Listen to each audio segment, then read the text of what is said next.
Quando fizeram a sugestão desse evento dos 100 dias, eu falei, isso é uma grande frescura, né? Não vou fazer coisa nenhuma, né? Mas aí, prefeito, vizinho, todo mundo ligando, tem que fazer. Eu falei, bom, vamos lá, vamos fazer. Até porque parece que se a gente não faz, a gente está escondendo algo. Eu estava dizendo que eu esperava estar aqui hoje nos 100 dias, trazendo muito mais ações do que a gente conseguiu fazer. Até porque a gente não imaginava toda essa dificuldade que a gente está vivendo do Covid.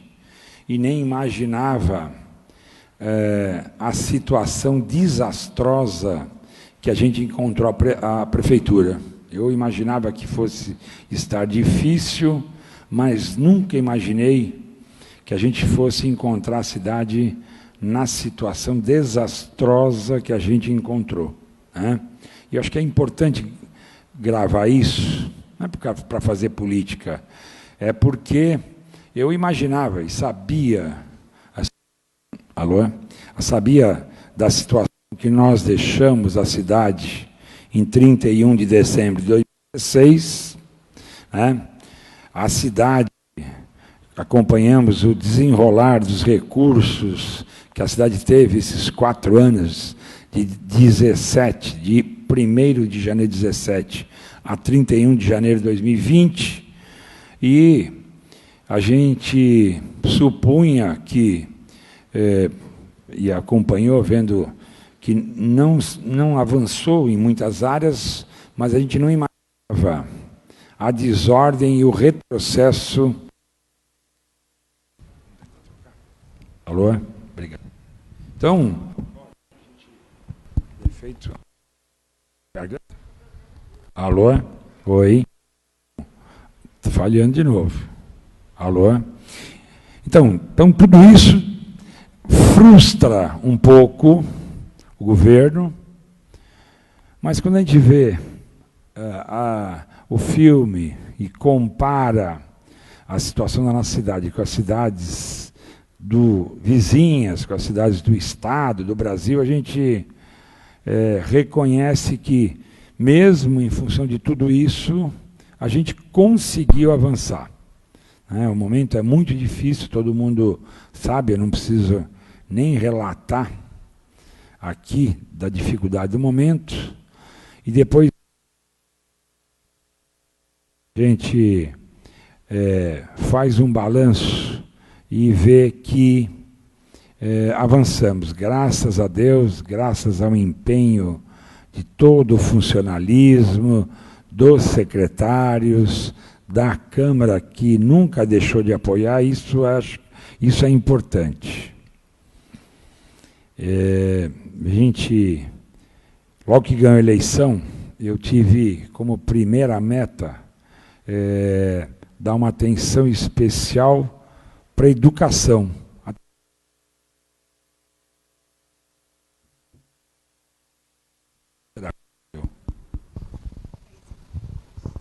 Você vê?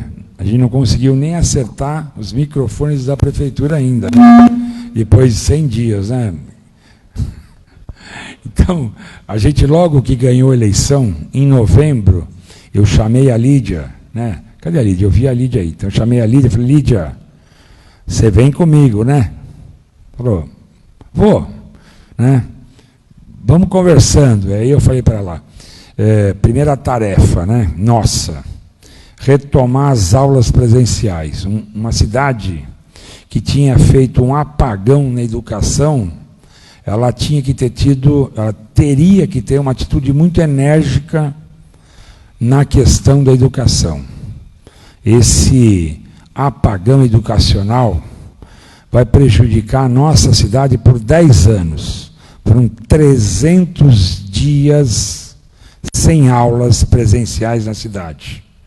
Vamos lembrar que em agosto de 2020, o Estado sinalizou com a possibilidade do retorno às aulas. O Estado voltou às aulas sob sua responsabilidade, liberou os municípios, diversos municípios, ou quase todos os municípios do estado e do Brasil voltaram às aulas presenciais e Ilhabela não voltou.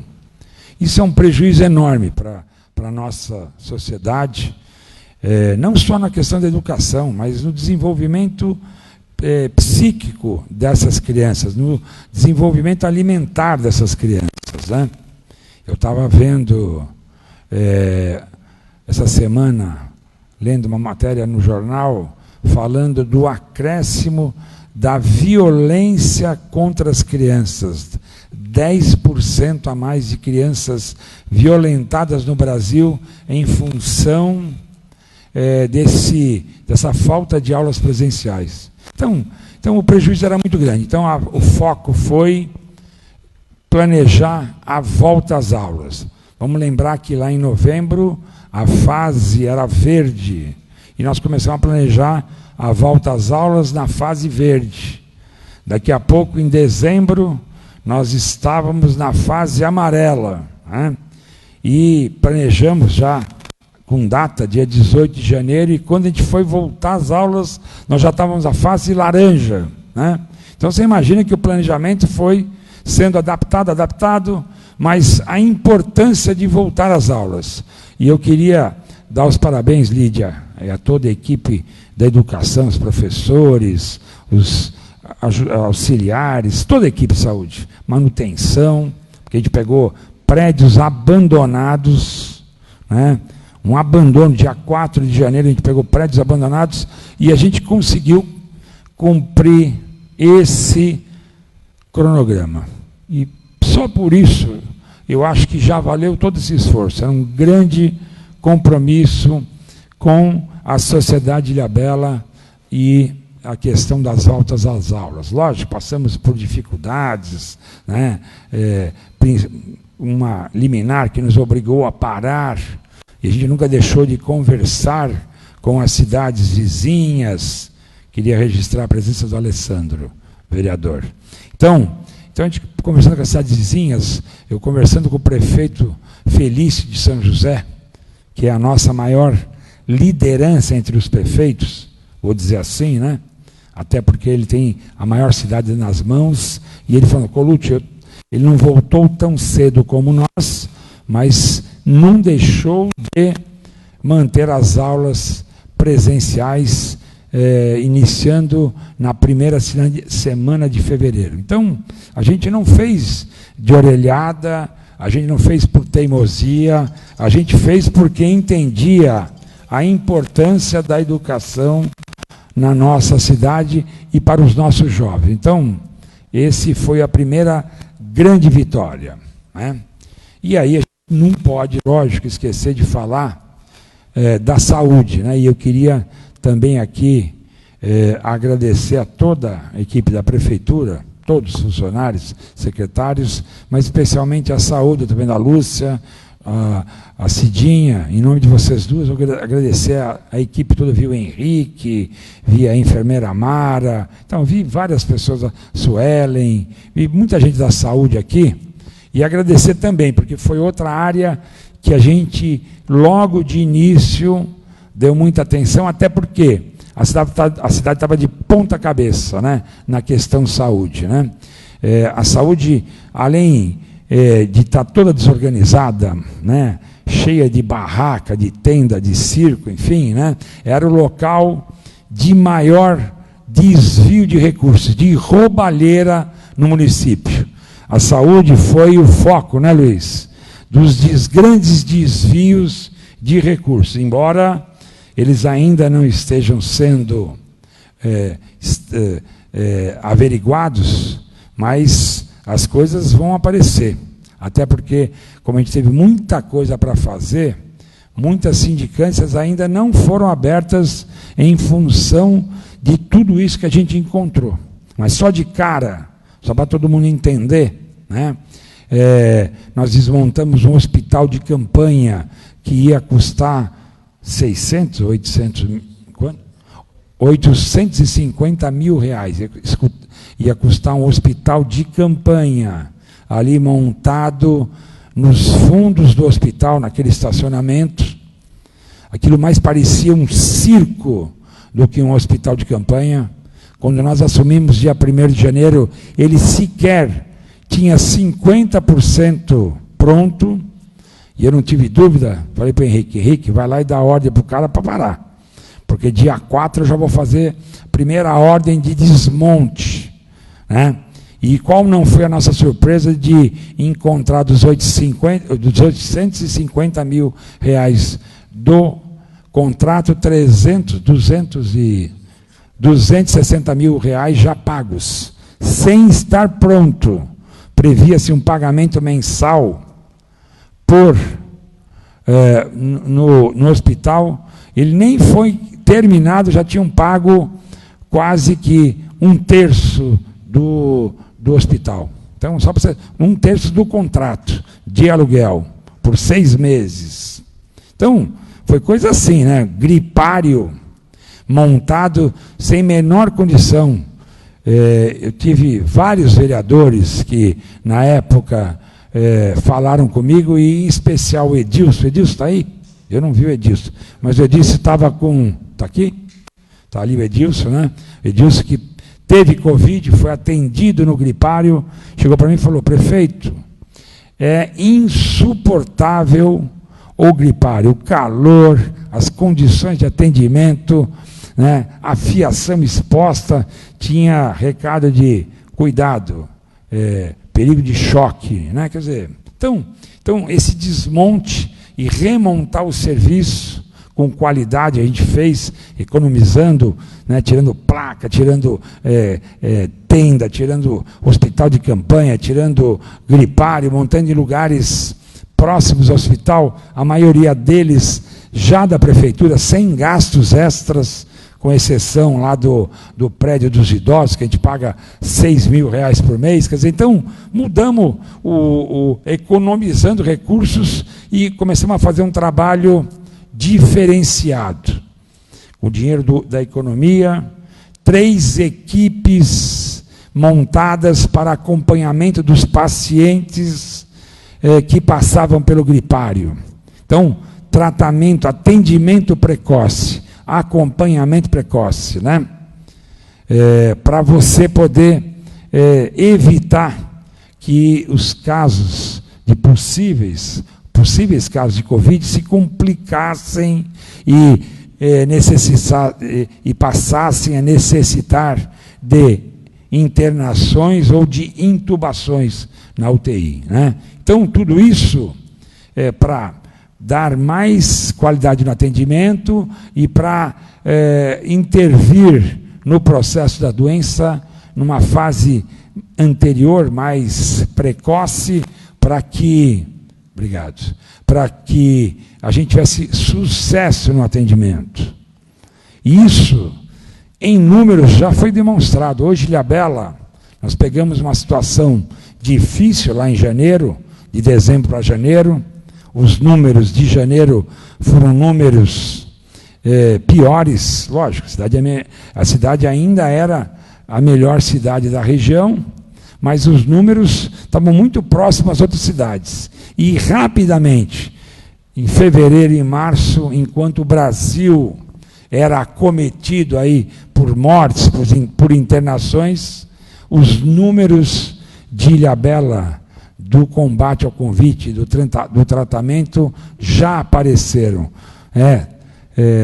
Intervenção imediata, né? Melhores condições de trabalho, melhor equipe, atendimento precoce, e hoje Ilhabela é modelo para a região. Modelo. E se a gente pode, e assim fez, flexibilizando a fase vermelha, a fase emergencial, a fase vermelha, a gente fez porque tem números para isso. Vamos lembrar que outra intervenção importante que foi cobrada pela equipe técnica da saúde que faz o encaminhamento do Covid foi a questão do transporte público. Todo mundo aqui assiste televisão, todo mundo vê a situação de trem, de metrô, de ônibus em outras cidades.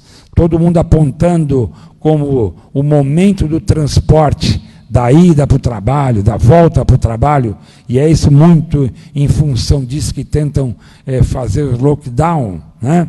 A gente vê que esse momento do transporte, sempre lotado, é o momento mais claro de transmissão, que mais acontece a transmissão da pandemia do Covid. E a gente fez a intervenção que precisava ser feita. Fomos questionados, né? Tem imprensa falando mal, tem vereador questionando e falando mal. O problema deles é uma turma de desinformados, né? É uma turma que eu digo de pessoas que não sabem o que falam e não entendem do que falam. A gente interviu no momento certo. Lógico que investimos dinheiro, lógico. Se você dobra a quantidade de veículos na rua, para o transporte acontecer só com passageiros sentados, ou na maior parte dos momentos sentados, é lógico que isso tem um custo maior. Lembrar a todos que transporte público é obrigação do Estado, município, Estado, governo, Estado, federação. Transporte público é uma obrigação nossa. Por isso que a gente tem o poder de fazer a concessão desses serviços. Se o serviço de transporte for intermunicipal, essa obrigação é do Estado. Se ela for entre estados, essa obrigação é da federação. Mas quando é interno ao município, o transporte é obrigação do município. E ele pode conceder, ele pode fazer o serviço. Vamos lembrar da época que em São Paulo a gente tinha a CMTC, Companhia Metropolitana de Transportes Coletivos. E era a CMTC que fazia, era uma empresa do município de São Paulo, e eles administrando, na época, São Paulo. Isso já ficou superado e já se mostrou que Ilhabela também já teve uma empresa de ônibus municipal, era Ilha da Fantasia, alguma coisa assim. Quem mora aqui há mais tempo lembra disso, lá nos idos de 80, o transporte público de Ilhabela era feito por uma empresa de ônibus de Ilhabela, que ganhou os ônibus velhos, a CMTC, eu acho que o prefeito era até o falecido Gilson Tangerino, e naquela, é isso, Queco? Eu acho que é isso, Queco, eu acho que era vereador, por isso que o Queco é velho assim, né? Vereador lá em 1980, mas brincadeira à parte, ele meninão, eu também, mas a gente que vivia na ilha sabia como é que funcionava. Hoje ele é concedido, e a gente põe regras, e as regras têm um custo. Quando você quer mudar a regra, que vai custar a mais para o município tem que pôr dinheiro lá dentro. É assim que funciona em toda, ou na grande maioria das concessões. Então, não tem nenhum absurdo. E é esse recurso que a gente pôs no transporte público, a gente economizou lá atrás, desmontando o que era inservível, ou que era interesse, não da cidade, mas de alguns que faziam aqueles contratos, inventavam aqueles gastos, para, de alguma forma, sorrirem melhor em todo final de mês. E todo mundo está entendendo bem o que eu estou falando aqui, né?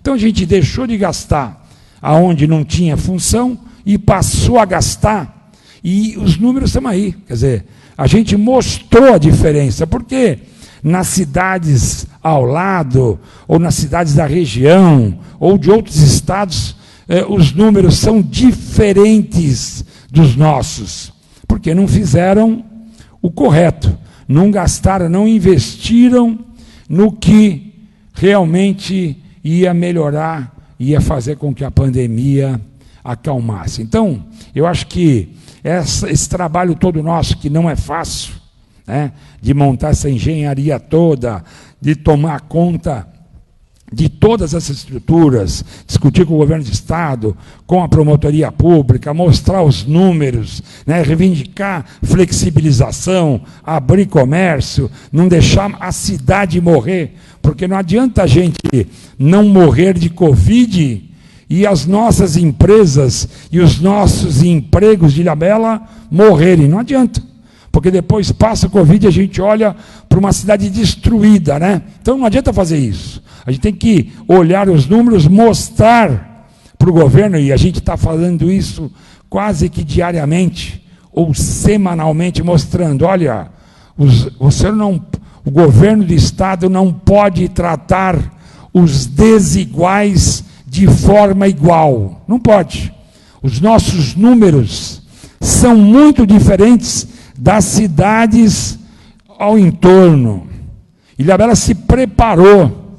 Ilhabela fez licitações e comprou medicamentos para intubação. Hoje nós temos uma tranquilidade na nossa farmácia, porque a gente agiu no momento certo. Nós chegamos a emprestar, neste último mês de março, medicamentos para intubação que faltavam no Brasil. E vamos lembrar que, quando a gente via na TV a situação de Manaus, quem sabe fazer leitura tomou a atitude que nós tomamos, de precaver, planejamento. A gente viu Manaus e falou, nós não vamos chegar a isso.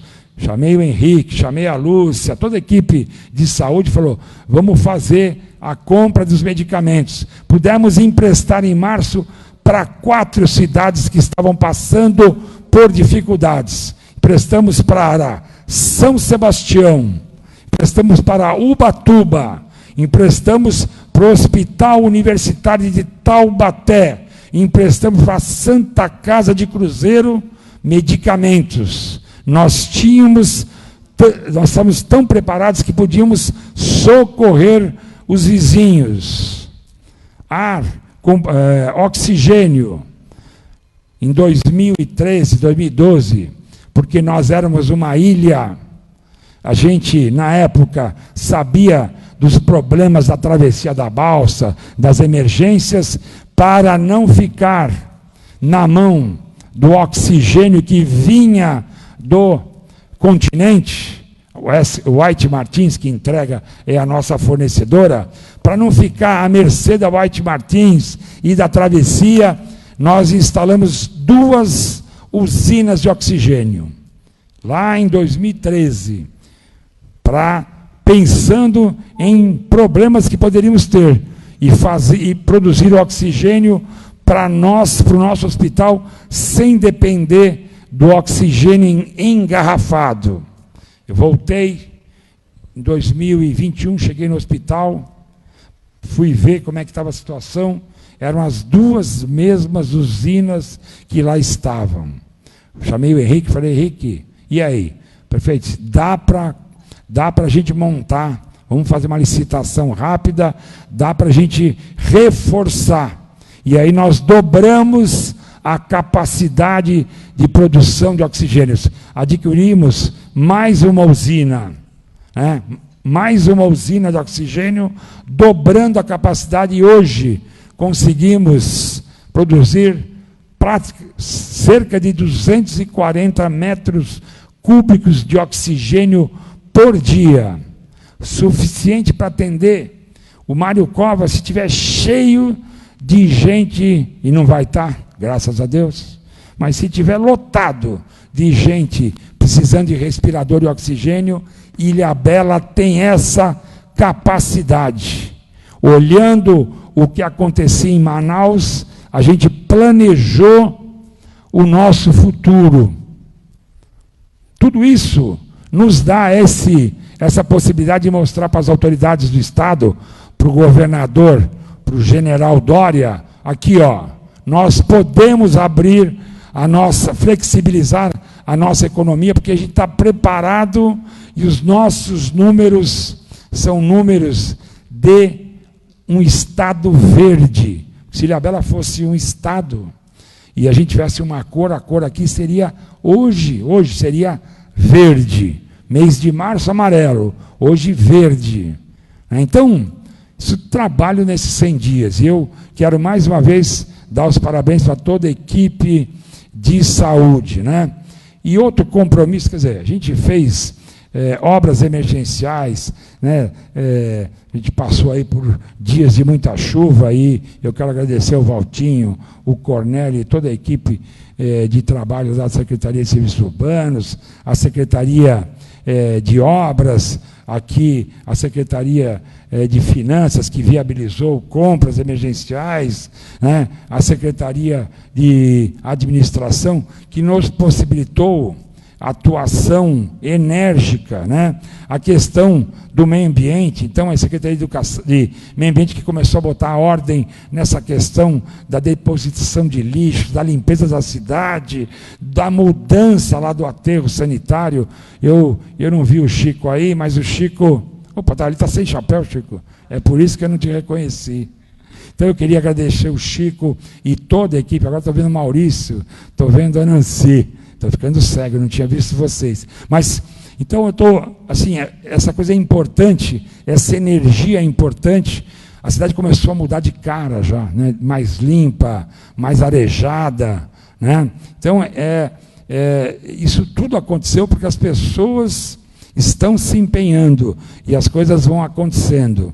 Não na velocidade que eu gostaria, mas está acontecendo. Dentro desses limites hoje que nós temos em função de toda essa paralisia do Estado, a gente quer fazer reuniões, as reuniões não acontecem, acontecem só de forma digital. Chico sabe do que eu estou falando, o trabalho, está aqui o Fred, a Kátia, a gente trabalhando, o Luiz Henrique, o João Pedro que participa comigo, nessas reuniões da Sabesp, né? A gente assumiu um compromisso que saneamento seria prioridade.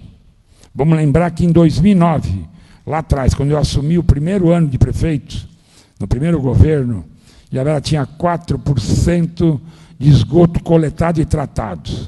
Nós saímos da cidade, deixamos pouco mais de 50 tratado e coletado, com a possibilidade de, terminando as obras, os licenciamentos que estavam em curso, a gente chegar a 65. Eu volto, depois de 4 anos, encontro a cidade na mesma situação. As elevatórias que tinham dado entrada no licenciamento, o licenciamento ou não tinha saído, ou se saiu, estava engavetado, nada tinha mudado.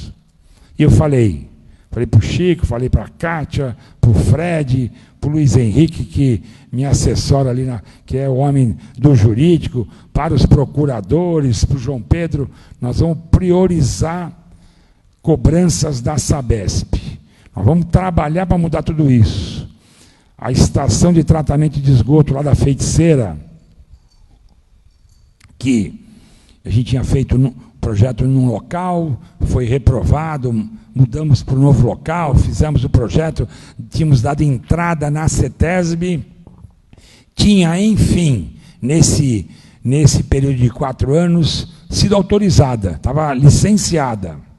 Só que não tinha uma atitude do governo, que falava tanto, né, porque eu vi muito o governo passado falando que ia fazer isso, aquilo, terceirizar, bom, enfim, né, nada tinha acontecido, nada. Do jeito que deixamos, encontramos o processo.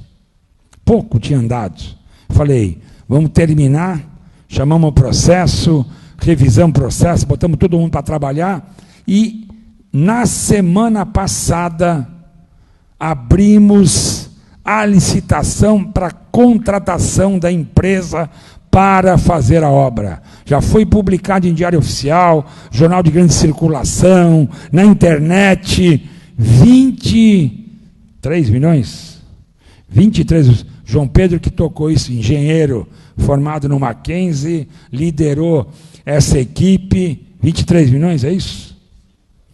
Era entre 23 milhões, fechou o teto máximo, aberta a licitação, é uma concorrência pública, 30 dias tem que ficar aberta a licitação, marcada para o início de maio, eu acho que 4 ou 7 de maio, a gente deve escolher a empresa que apresentar o menor preço para fazer essa obra, para iniciar essa obra da segunda estação de tratamento de esgoto na cidade, terciária, como era lá a da praia da Ponta Azeda, que nós fizemos em 2013, ou 14, ou 12, em conjunto com a Associação de Moradores. Então, Sabesp começou a andar. Nós concluímos as licenças, revisamos a rede de esgoto do Costa Bela, um trecho da Cocaia, um trecho do Reino e um trecho da Armação Ponta Azeda, e as 5 estações, as 5 elevatórias de esgoto nessas regiões já foram concedidas à Sabesp, e iniciamos a operação, nos permitindo de agora até o final do ano, efetuar mais 1.000 ligações à rede de coletora de esgoto. Então, aquele número lá que nós deixamos no passado vai ser acrescido de mais 7%, e a cidade vai tendo, focando no 100% de coleta e tratamento. Então, até o final do ano, nós vamos ligar, em função desse trabalho, desses 100 dias, mais 1.000 residências à rede coletora de esgoto. Então, isso são vitórias, e vitórias importantes que a gente conquistou. Eu anotei algumas coisas aqui, eu acho que eu esqueci de falar do Covid, a gente pode discutir nas perguntas, eu esqueci de falar da questão do controle de acesso à balsa, que inicialmente foi feito só nos 10 dias do feriado, e que agora a gente está estendendo aos finais de semana.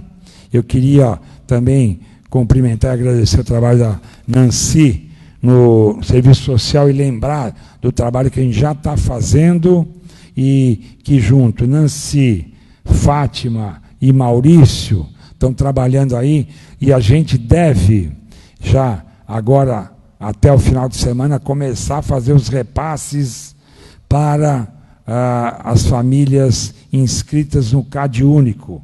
Quase 3.000 famílias vão receber uma ajuda de custo de R$ 500 por mês, 3 meses, R$ 1.500 por famílias, praticamente 3.000 famílias serão atendidas, algo por volta de 4,5 milhões de reais injetado nessas famílias e na economia local. Queria, mais uma vez, agradecer a Câmara, em nome aqui da presidente Diana, que aprovou o projeto que a cidade, que o Executivo enviou à Câmara. Eles apoiaram essa iniciativa, e a gente, em função da aprovação desta lei, a gente pode e vai começar a passar esses recursos para essas famílias, né? Abrimos licitação, estamos publicando amanhã uma licitação de compras de cesta básica. É importante dizer que a gente refez o processo licitatório, anulamos o anterior, que tinha um preço superfaturado, era aquela compra do molho de tomate por R$ 5,00, do sabonete por 4, enfim, daquela parafernália toda que vocês sabem, que inclusive é processo em trânsito no Tribunal de Contas. Então, a gente anulou aquela cesta básica no custo de R$ 260, vamos comprar uma cesta básica com itens a mais, com 2 quilos de feijão a mais, 3 de feijão, mais uma lata de óleo, mais 2 pacotes de bolacha, tiramos o chá, porque não adianta dar para o cidadão que está passando necessidades 2 caixinhas de chá, de hortelã e não sei das quantas, que isso a gente tira no nosso quintal e faz chá com essas ervas que nós temos no próprio quintal. Não precisa gastar R$ 26 em chá. Numa cesta básica de R$ 260, 10% era chá. Então acabamos com o sobrepreço, né, tiramos as 2 caixinhas de chá. Está aqui a equipe lá da Alice Clayton.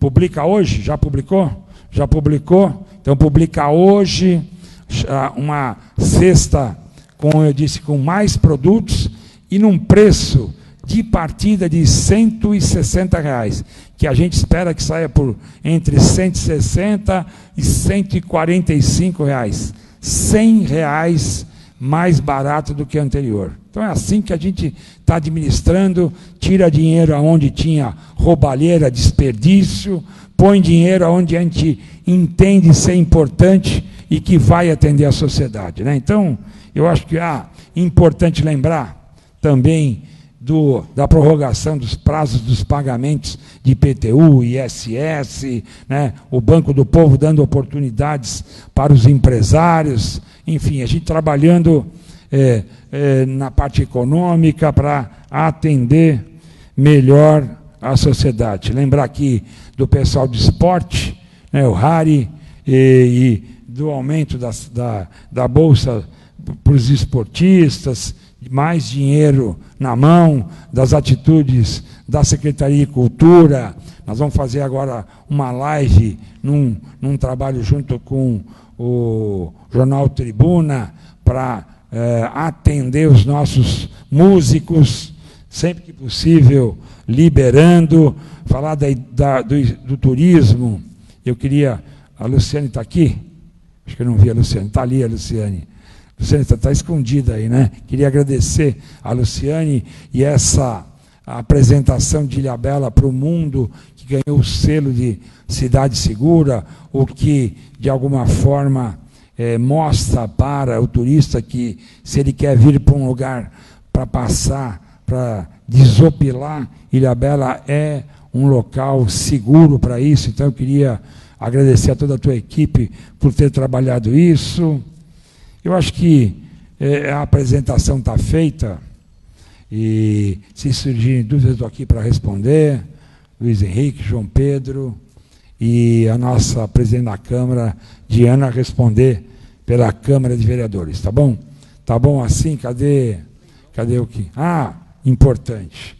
O Luiz Henrique aqui me assoprou aqui. Nós também temos um problema enorme que a gente herdou do passado, nesse abandono de prédios públicos, de coisas públicas. Eu encontrei 3 imóveis que foram desapropriados com piscina, onde a piscina estava abandonada, era criadouro de dengue. E é em função disso que eu vi, estou vendo o Nenê lá atrás do trânsito, dizer que o tratamento e o empenho de vocês, Nenê, no trânsito, já mostra a diferença na cidade nesses 3 meses. Tá? Obrigado, Nenê, mande um abraço e um agradecimento a toda a tua equipe. Mas voltando à questão da dengue, então a gente tinha um abandono de prédios públicos e de coisas públicas, né? 4 anos sem leilão dos materiais inservíveis. Então, ele está se deteriorando. Então, um produto, um veículo que podia ter sido leiloado há 2 anos atrás, que ia render lá 2x para a prefeitura, abandonado, sendo depenado, porque você guarda, mas o cidadão pula o muro, rouba peça, rouba roda, rouba tudo, né? Então, esse bem que podia render 2, 3x há 2 anos atrás, 3 anos atrás, hoje foi vendido pela prefeitura. Fizemos um leilão de inservíveis, de todo esse material que juntava água. Então, fomos atuar nessas piscinas abandonadas, quebrar, lonar, enfim, para acabar com a dengue, que a dengue é um grande problema na cidade, e o leilão trouxe para os cofres públicos 750 mil, 30 mil, 750 mil reais, né? Então eu queria agradecer o Crésio, que se empenhou nisso, Luiz Henrique, toda a equipe, o Cleiton, o César, lembrar do César, que foi valente, tem sido valente nessa administração, é um braço, é o meu braço direito lá na administração pública. Então, quer dizer, livramos a cidade de criadouros de dengue e ainda por cima trouxemos para o orçamento do município 750 mil. Já estamos preparando o segundo leilão. É tanta coisa jogada, é tanta coisa abandonada, que talvez precisemos de mais esse próximo e mais um outro para poder limpar a cidade e fazer esses materiais que estavam abandonados, se deteriorando ao tempo, sendo depenados. A gente traz esse recurso para a cidade. Eu queria agradecer também a presença do vereador Leleco, tá? Eu não o vi aí, está ali atrás, né? Obrigado, Leleco. Então, a Câmara tem sido muito parceira com tudo isso, e eu quero agradecer mais uma vez essa parceria. Tem mais algum vereador que chegou? Eu não vi. Vereador Raul disse que chegou. Raul, está ali. Obrigado pela presença. Tiago também está aí? Então já saiu. Eu não vi. Bom, ele é pequenininho, não dá para enxergar ele. Agora eu estou vendo ele. Ainda mais com máscara. Então eu queria agradecer e abrir o microfone para os jornais aí para poderem questionar.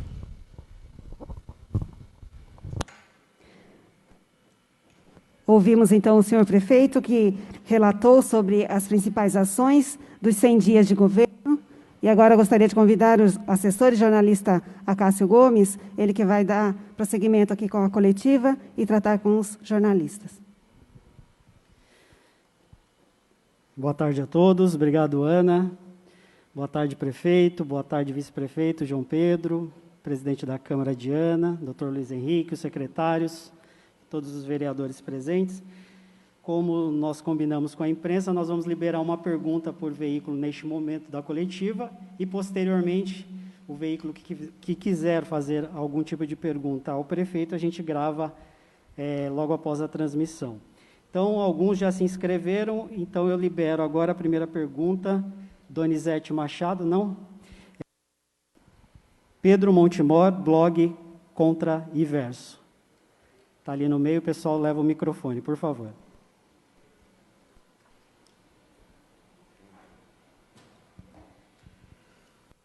Prefeito, boa tarde. Pedro Montemor, blog Contra e Verso Caraguatatuba.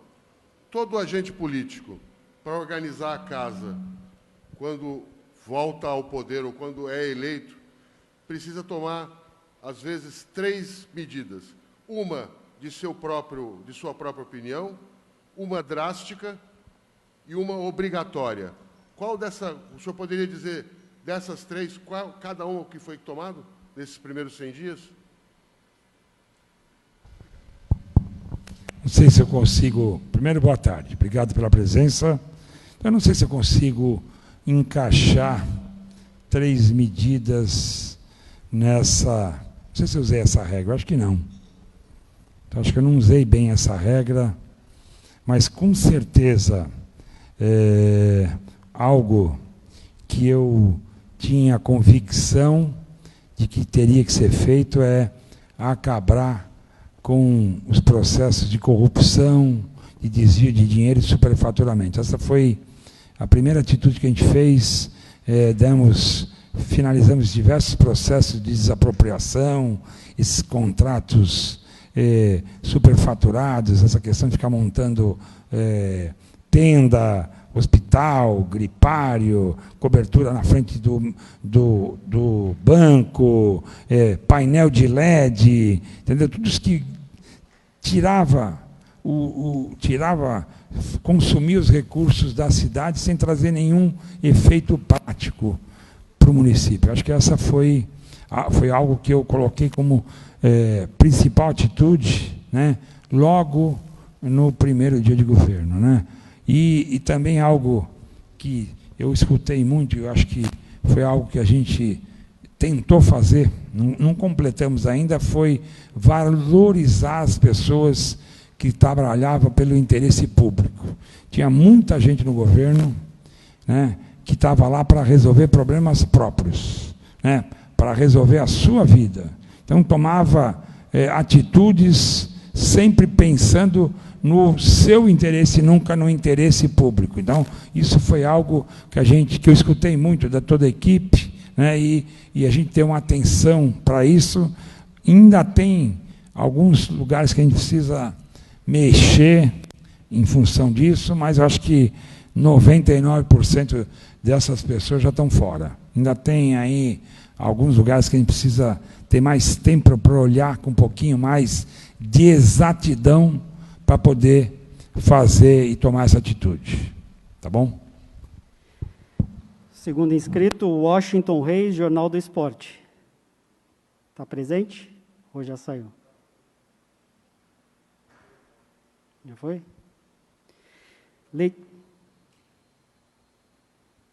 Letícia Reis, VTV, afiliada do SBT.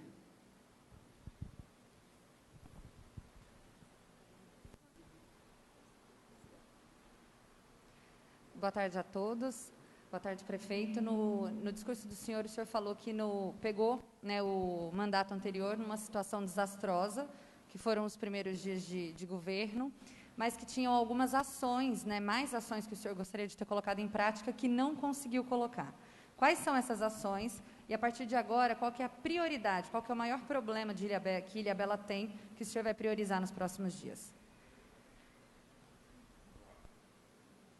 Boa tarde, Letícia.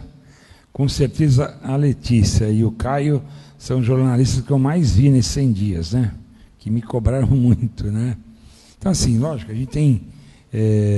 porque a gente imagina que vai chegar aqui, a gente sabia que ia encontrar muitos problemas, mas a gente não tinha noção do tamanho e da quantidade dos problemas. Eram enormes, né? Muita coisa errada. Estou dizendo aqui para você, por exemplo, essa questão do abandono de prédios públicos, os criadores de dengue, de lixo, de carros sendo abandonados, saqueados, enfim, isso é um exemplo, né? Então, tudo isso deu muito trabalho para a gente poder fazer as coisas acontecerem no meio de todo esse problema do Covid, que consome energia nossa diariamente, acaba sendo difícil. Mas, por exemplo, uma coisa que eu achei que agora, 100 dias, eu já ia estar funcionando, era a questão da limpeza pública, né? Eu tenho sido muito cobrado pelo Valtinho, pelo Cornélio, pelo Chico Graziano, né? A gente olha para a cidade e ainda vê um abandono, né? E esse serviço era terceirizado, né? A coleta de lixo, que continua sendo feita de forma mal feita, né? A gente vê a coleta de lixo. E a gente achou que, depois de 100 dias, a gente já tinha conseguido abrir novos processos licitatórios, trocado empresas ruins, enfim. A gente já tinha posto isso em ordem, e em função de todo o trabalho e toda essa dificuldade, a gente não conseguiu ainda, né? Então, essa é uma coisa que, por exemplo, eu tenho certeza que é importante. A cidade tem que estar bonita, tem que estar bem cuidada, ela tem que ser boa para as pessoas. Eu sempre digo, para ser boa para o turista, ela primeiro tem que ser boa para os moradores da cidade, né? Falo isso há tempo, quer dizer, não tem uma cidade que pode ser boa para o turista e não vai ser boa para você que é moradora. Tem que ser boa para você primeiro. E a consequência vem para o turista também. Então, essas licitações que a gente esperava já ter colocado como, e são prioritárias, a gente não conseguiu fazer. Por quê? Porque falta tempo. O dia a dia do Covid, né, dessa luta da educação, de manter as escolas abertas, ter que articular um processo para derrubar uma liminar, né? Enfim, tudo isso consome, né? A gente tem um problema na cidade enorme, que é a questão dos royalties. Então, a cidade, vamos lembrar que lá atrás, quando eu fui prefeito a primeira vez, a gente entendeu a importância dos royalties para a cidade. Eu até, na época, Quando eu assumi em 2009, o governador era José Serra. Na época, ele criou um grupo que chamava CESPEG, que era um grupo que mostrava caminhos e a importância do petróleo, que a gente talvez não tivesse enxergado aonde podia chegar. Depois que o Geraldo, isso parou, e um dia eu cobrei o governador, falei, governador, São Paulo nunca deu atenção devida ao petróleo.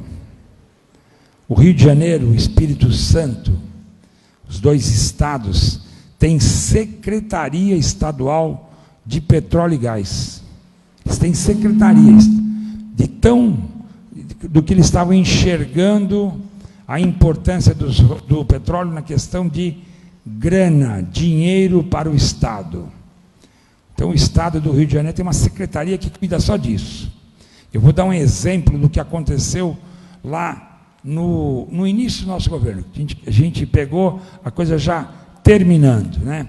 O Estado do Rio de Janeiro questionou no IBGE um alinhamento, aquela linha de divisória entre o Rio e São Paulo, questionando que essa linha, que inicialmente o IBGE tinha posto numa posição, ela teria que ser 2 graus para baixo na posição. Tinha que mudar 2 graus. Abriu um questionamento no IBGE, São Paulo não se manifestou, ficou quieto, não viu a importância disso. Aquele questionamento foi aprovado pelo IBGE, né, aceito pela ANP, e quando começou o pré-sal, o campo de Lula, alguns outros campos do pré-sal deixaram de ser de São Paulo pelo alinhamento anterior e passaram a ser do Rio de Janeiro. Você muda 2 graus aqui na base, 250 quilômetros, 300 quilômetros lá na frente, isso dá 100 quilômetros de mudança. E aí, São Paulo perdeu, Ubatuba perdeu, porque ia ser de Ubatuba aquele poço, passou a ser de Paraty. Então, o royalties foi para Paraty e foi para o Estado do Rio.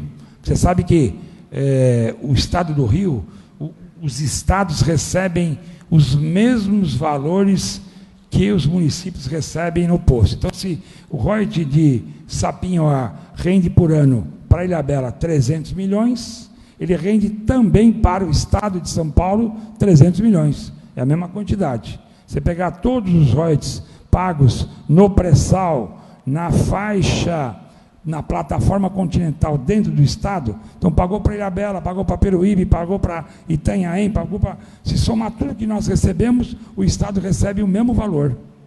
Então, o Estado do Rio ganhou e Paraty ganhou. Então, aconteceu a mesma coisa aqui, né?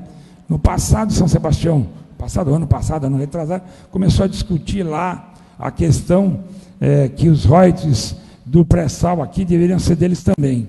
Aqui não se tomou atitude, ninguém viu direito isso, o negócio andou e a gente chegou a perder agora. Nós perdemos 50% dos royalties da cidade.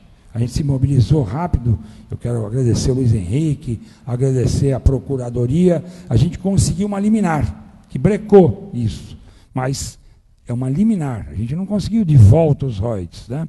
Então, é importante para que está sob júdice, eles não vão receber, vai ficar conosco ainda, mas ainda em caráter temporário. Nós temos que lutar por isso. Então, a gente assumiu, já estamos contratando advogados, já estamos fazendo a correria para não deixar esses recursos saírem do município para poder continuar atendendo as demandas da sociedade. Não tem como atender demanda se não tiver recursos, tá bom?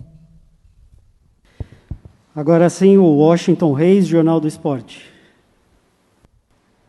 Aqui na frente.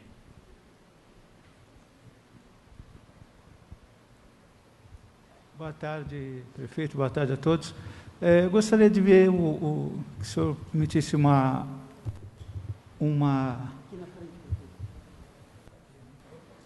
opinião com relação ao calendário de eventos do município, né? Seja ele esportivo, cultural, de negócios, o impacto dessa paralisação, o impacto dentro do turismo, da economia do município, e como é que o senhor enxerga a retomada disso, lógico, com relação à melhora aí, da situação da pandemia, né? A sua visão com relação a isso. Obrigado pela pergunta, até porque eu acho que eu falei pouco do esporte, né? Quero pedir desculpa para o Harry, mas dizer o seguinte: a cidade precisa de um calendário de eventos. Turismo é calendário de eventos, né? Janeiro, fevereiro, tem verãozão, a cidade lota, né, Luciana? As pessoas vêm para cá. Vem porque Ilhabela tem praias lindas, tem todo esse meio ambiente, tem atividades que a gente está desenvolvendo aí de observação, de caminhadas, de cachoeiras, enfim, né? E fora da temporada, fora desse verão, que não fica só no verão, entra um pouquinho no outono e pega um pouquinho da primavera, mas ela precisa trazer pessoas para a cidade. E uma das maneiras é fazer eventos. E dentro do calendário de eventos, muitos desses eventos são esportivos. São importantes. Eu lembro que, e eu vou contar uma história para trás, porque eu acho que isso é importante, porque a gente vai aprendendo, né? Eu aprendi isso com o tempo, né? Enxergando, escutando antigos secretários de turismo que trabalharam comigo, né? Os próprios técnicos do turismo, né? A gente precisa ter eventos na cidade para trazer as pessoas para cá em todos os momentos, para manter a cadeia, manter a nossa indústria turística, manter os empregos, porque o foco final é sempre garantir o emprego da população, porque essa é a importância do turismo. Ela é hoje a nossa indústria, é ela que gera empregos. Então, os empregos esportivos são importantes. Eu lembro que quando a gente assumiu lá em 2009, o X-Terra já não acontecia há dois anos. E a gente foi trazer o X-Terra de volta. E começamos com o evento X-Terra, e um dia, lá no terceiro evento, eu provoquei, o Harry já era, acho que, secretário de esportes, eu provoquei o Bernardo, falei: Bernardo, tu acha que tu é bom mesmo? Então, se tu for bom, nós vamos fazer 2 eventos por ano com o X-Terra. E um deles vai ser sempre no final de semana do Dia das Mães. Eu fui comerciante na cidade, né?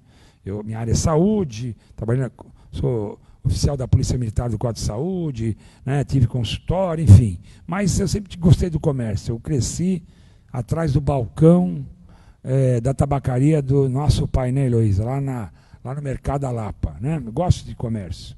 E na época eu tive comércio aqui na ilha, e o pior final de semana, economicamente, para o comércio da ilha, era no Dia das Mães. Porque todo mundo saía da ilha, ia visitar a mãe, sei lá, a cidade ficava vazia, você não vendia nada, vendia muito pouco para o próprio morador daqui. E eu falei: esse final de semana é um fracasso para o comércio. Nós vamos botar o X-Terra no final de semana do Dia das Mães. Você lembra disso, Rari?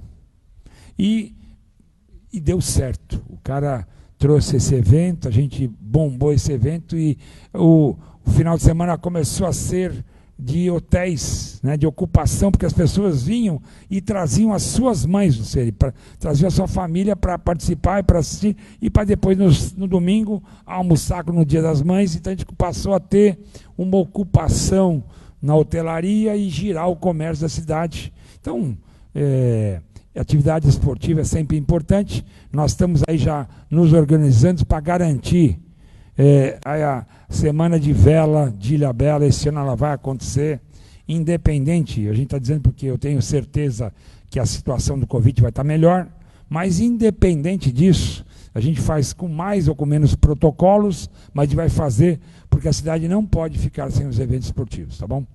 Os diversos. Conrado Balucci, Rádio e TV Band Vale.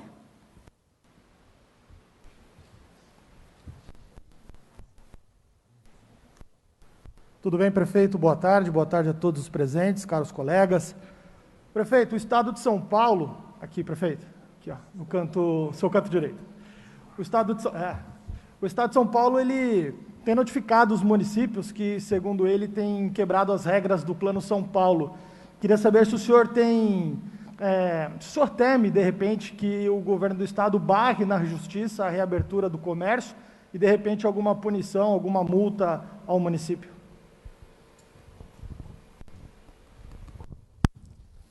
Pois é. Eu imaginava que pudesse vir uma pergunta dessa para aquecer aqui o debate, é isso, né? Vou tentar ser o mais tranquilo possível e frio. Eu espero que não. Eu espero que o governo do Estado leia os números de Ilhabela e entenda que não pode tratar os desiguais de forma igual. É isso que eu espero dele. Tá bom?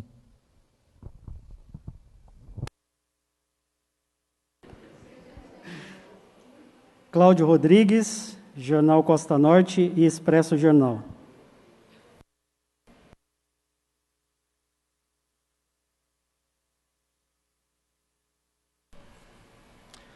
Boa tarde, prefeito. Boa tarde a todos. Prefeito, minha pergunta é sobre vacina, né? É a grande esperança da população no combate à Covid-19. A Prefeitura enviou uma carta de intenção, né, para a compra de 100 mil doses da vacina Sputnik, ainda não foi liberada pela Anvisa, mas a minha pergunta essas doses seriam disponibilizadas até o final do mês de abril. Há alguma previsão, alguma atualização com relação a isso? E como que está sendo o recebimento de doses pelo governo do Estado, do Instituto Butantan? A Prefeitura tem recebido doses suficientes, sim ou não? Cláudio, obrigado pela pergunta. Então, assim, acho que é importante, é uma pergunta importante, né? Nós já estamos avançando na questão do contrato. A gente fez essa carta de intenções, já fez um pré-contrato, a gente está na segunda fase. Nós estamos entre os primeiros que entenderam que a Sputnik era a vacina mais viável para ser comprada. Lúcia, a equipe da saúde me questionou, mas por que você acha que é a Sputnik? Eu falei, porque a gente está comprando de russo. E russo é um cara fácil de você lidar e comercializar. Lá eles não estão com essa história de que, como o americano, que segura a vacina para o seu povo, não deixa vender. Russo é o seguinte, dinheiro cá, vacina cá. É isso aí, não tem segredo. Russo é assim, quem conviveu já com russo, quem já esteve na Rússia, sabe do que eu estou falando. É assim com eles. Eu tive a chance de estar lá e aprendi um pouco com eles. Ficamos lá uma semana, naquela época da Copa do Mundo. A gente foi lá fazer divulgação de São Paulo e eu entendi alguns filmes que eu assistia na televisão. Falei, russo é assim. A vacina era boa, a gente canalizou lá o nosso pedido. Agora, tem muita gente que, mesmo depois, começou a enxergar que lá era o caminho. E hoje tem um monte de pedidos, né? Vários estados. Agora, o nosso consórcio também acha que é a Rússia o lugar, que é a Sputnik a vacina. Então, tem muita gente querendo comprar e não sei se eles têm tudo isso de vacina para vender.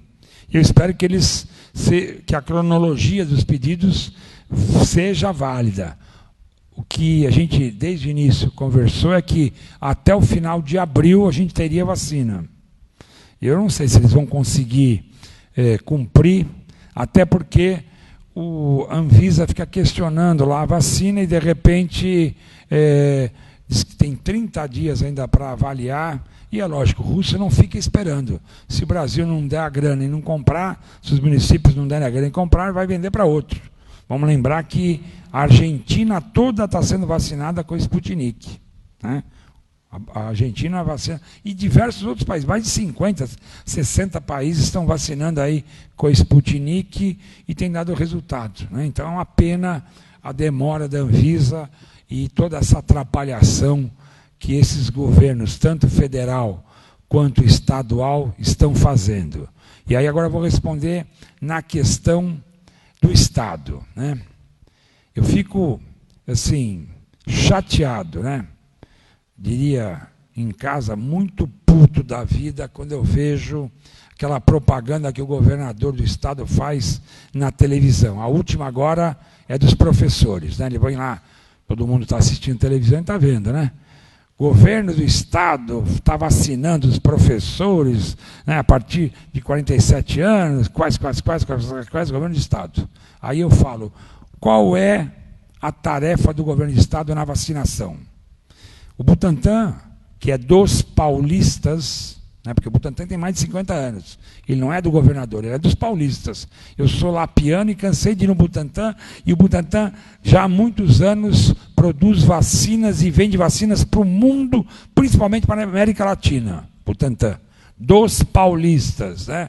Então o Butantan fabrica vacina, vende para o Ministério da Saúde, as de fora de São Paulo vão para os estados, as de São Paulo ficam aqui, o governo do estado recebe a cota deles, no depósito.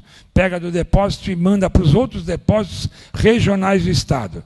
No caso aqui, a nossa região tem Taubaté, São José e Caraguá. Então vem a vacina das 4 cidades aqui para Caraguá. Avisa a Secretaria de Saúde e nós providenciamos um carro do município, um motorista do município, pega a viatura que a gente, da atividade delegada, que é a viatura do município, que está caracterizada com polícia militar, mas tem aquele AD, a atividade delegada. Então, a viatura que é do município, o combustível que é do município, o policial que está na atividade delegada paga com os recursos do município, vamos lá retirar em Caraguá. Trazemos para a Secretaria de Saúde, a equipe da saúde divide, recebe os frascos, divide, organiza, manda para o posto de saúde, a gente comprou a seringa, a agulha, o álcool, o algodão e o band-aid para pôr depois da vacina. Paga a enfermeira, paga a luz da geladeira, do prédio. Então, o governo do estado não faz sozinho a vacinação. Aliás, ele faz a menor parte.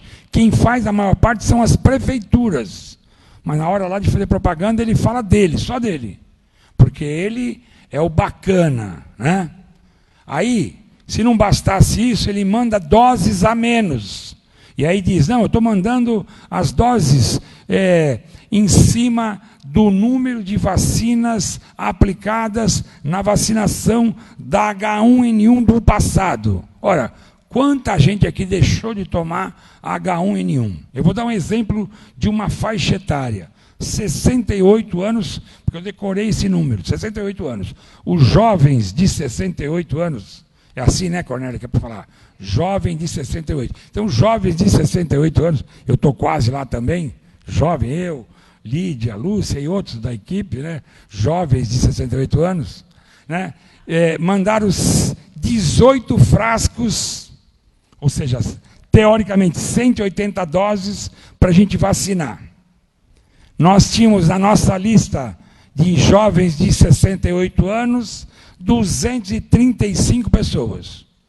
Se eles mandaram 180, já está faltando 55.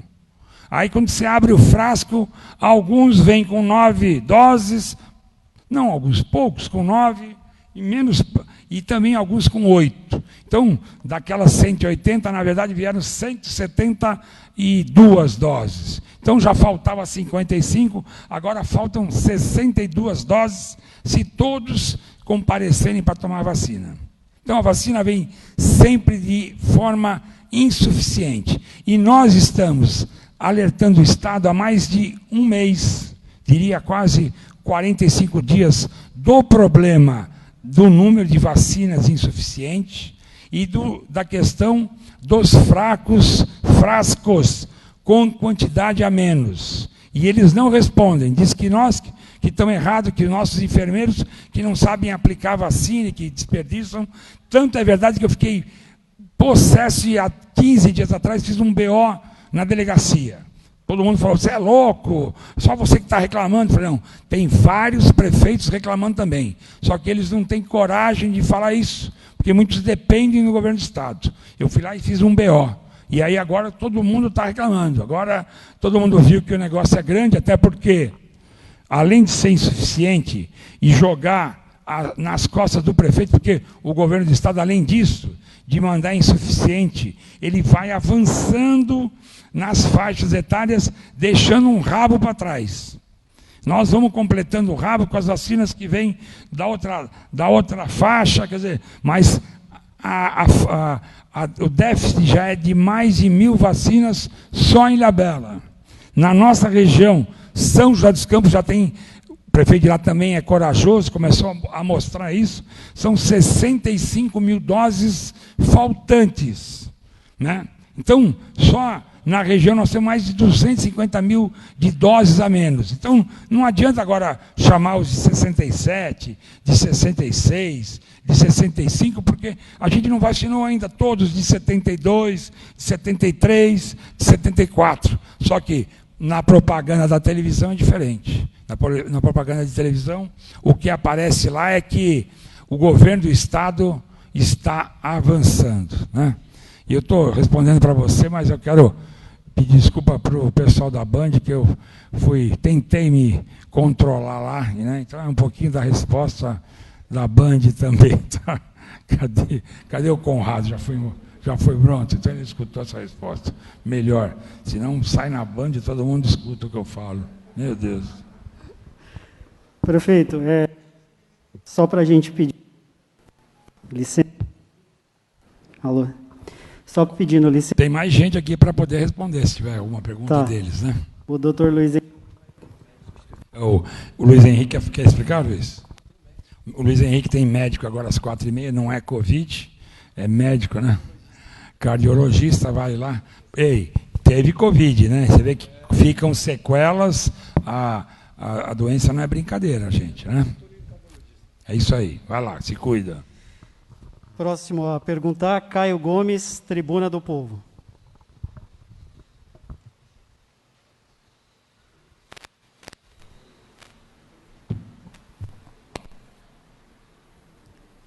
Bom, boa tarde a todos. Prefeito, boa tarde. João Pedro, boa tarde. Prefeito, tem uma questão que não é muito lembrada, mas a gente que vive aqui na ilha escuta bastante isso e é um desafio do seu governo anterior que ficou para trás, né? Na verdade, são 3. O Aquabus, o Teatro Centro de Convenções e o PEI do sul da ilha, o Polo de Educação Integrada do sul da ilha. A gente está com 100 dias de governo. Qual que é a tua expectativa para essas obras e para o Aquabus? Vai colocar para funcionar? Vai voltar atrás dessas decisões? Qual que é a tua meta para esses 3 investimentos? Obrigado. Boa tarde, Caio. Eu disse aqui que você é um dos jornalistas que mais me pergunta e mais me questiona. Está sempre muito próximo. Eu quero agradecer isso, até porque através da imprensa a gente responde para a sociedade, né? Então isso é importante. Eu quero agradecer a todos os veículos que têm feito isso. Estou vendo a Heloísa ali. Eu não reconheço todo mundo de trás das máscaras, mas algumas pessoas a gente reconhece. Então, assim, são 3 projetos importantes. Eu tenho compromisso no meu plano de governo, isso estava lá, né? Eu sempre leio o plano de governo, porque o tempo vai passando e a gente vai esquecendo. E eu estou marcando até uma reunião para a semana que vem com todos os secretários no dia 21 de abril de manhã, e já que a gente vai estar na cidade mesmo, é feriado no meio da semana, vamos aproveitar para fazer a reunião, né?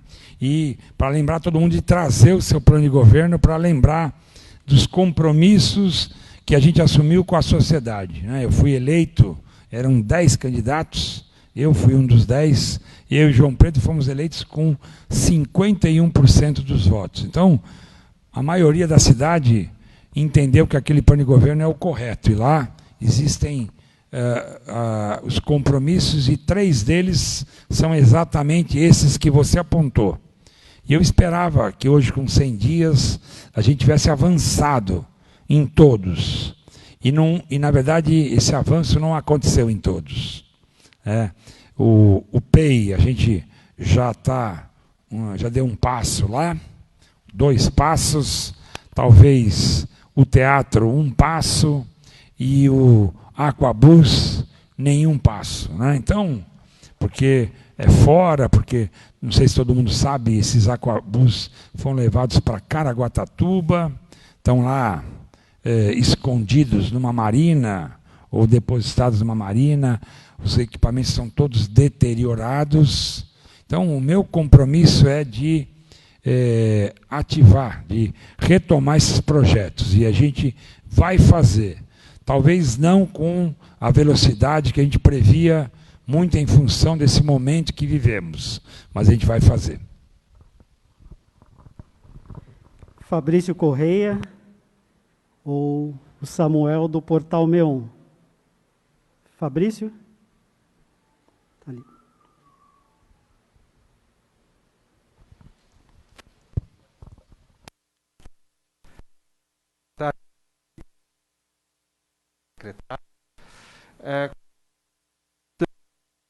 Realizando nessa prestação de conta é uma série de ações convergentes que otimizam e potencializam diversas nuances do que a administração pública a nível estadual. Espera um pouquinho, está ruim o microfone. Vamos tentar passar porque eu estou com dificuldade de ouvir, eu acho que todos estão com dificuldade.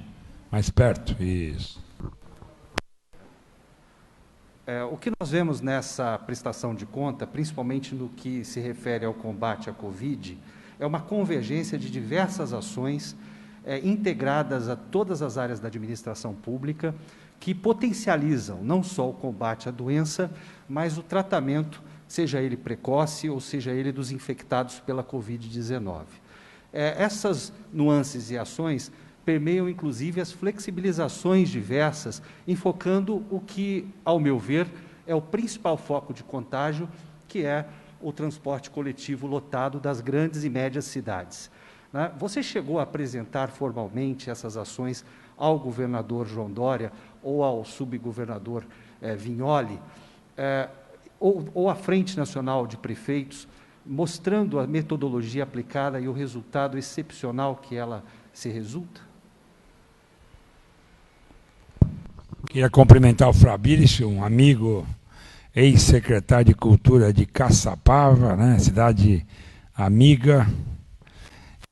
Agradecer a presença dele aqui, representando o Portal Meon, a Laranjeira, né, e dizer para ele o seguinte: o mundo inteiro sabe do problema do transporte público, do adensamento dentro desses ônibus, trens, metrôs, né, e os problemas da transmissão naquele momento. Tanto isso é verdade que o pessoal tenta escalonar o horário de entrada, o horário de saída, para ver se coloca os passageiros em horários diferentes dentro desses veículos, né? Então todo mundo conhece o problema, né? Então não precisa... o pessoal sabe. Então a gente não precisa apontar algo que é de conhecimento público. Todo mundo sabe do problema. Eu, quando vi o que acontece na ilha, independente de ser uma cidade grande ou uma cidade média ou pequena, o problema acontece no transporte público sempre nos mesmos horários, né? Entrada, então, no começo do dia e no final do dia. Isso é mais do que sabido, né? Agora, a gente precisa ter vontade política, né? Precisa encontrar recursos no orçamento. Ilhabela, ela tem recursos, então dá para fazer. Custa dinheiro isso. Você tem que botar mais ônibus, porque o transporte público ele foi feito para... Ele é planejado para, em alguns momentos, andar com pessoas de pé e pessoas sentadas. Não virar uma lata de sardinha, mas, enfim, tanto que se você olhar, pelo menos antigamente o ônibus tinha lá, lotação, tantos passageiros sentados e tantos de pé. Estava lá a plaquinha na frente. Eu nem sei se isso ainda hoje acontece nos ônibus. Eu andei muito de ônibus em São Paulo e Ilhabela eu quase não ando. Mas eu vejo de fora do ônibus a situação. E na internet recebo os queixos. Então eu sabia que tinha que intervir nessa situação. E a gente fez a intervenção. Pôs recursos. No caso aqui em Ilhabela a gente tirou... realocou recursos, estavam gastando de forma incorreta, com interesse outro que não o interesse da cidade, gastando dinheiro em tendas, em barracas, em painéis, enfim, num monte de coisa que não trazia resultado. A gente tirou, economizou lá, tiramos daqui, gastamos aqui, e isso resolveu. Os nossos números são números públicos. Eu recebi esse aqui, ó, situação epidemiológica, né? A GVE de Caraguatatuba. Ela faz o controle, né? Então ela sabe dos números e o governo do estado tem o conhecimento, porque a gente sabe o que fez. Eu sempre digo, Ilhabela é uma cidade fora da curva da questão Covid. Talvez uma das melhores, se não a melhor cidade na questão de números do Covid do estado de São Paulo. Então é só abrir e ver. Entendeu? Eu realmente não tive essa oportunidade. O governo do estado ele não abre diálogo com as cidades, não abre, não dá essa oportunidade. É uma ditadura mesmo. Ele dá as diretrizes e não escuta os prefeitos, não escuta as câmaras de vereadores, né? A gente tenta levar para os deputados para ver se eles, com um pouco mais de prestígio, junto ao governador, conseguem mostrar. O secretário, eu acho que o governador nem sabe onde fica o litoral norte, tem hora que eu acho isso.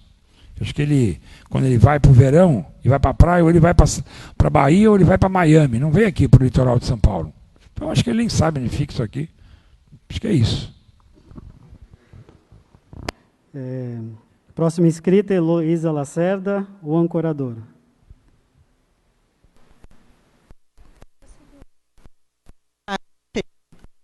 Prefeito, nesses 100 dias, o controle de acesso a partir da exigência do PCR deu à Ilhabela uma repercussão nacional como destino seguro, qualificando o turista que procura a ilha. Eu sempre digo que acabou sendo uma TPA com bônus. E a gente sabe que hoje, que até mesmo no setor de hospedagem, alguns empresários e donos de casa de temporada não só aprovam a medida, como alguns até a estendem por conta própria. O senhor acredita ser possível a manutenção desse controle até que a ilha possa contar com uma TPA de pedestres?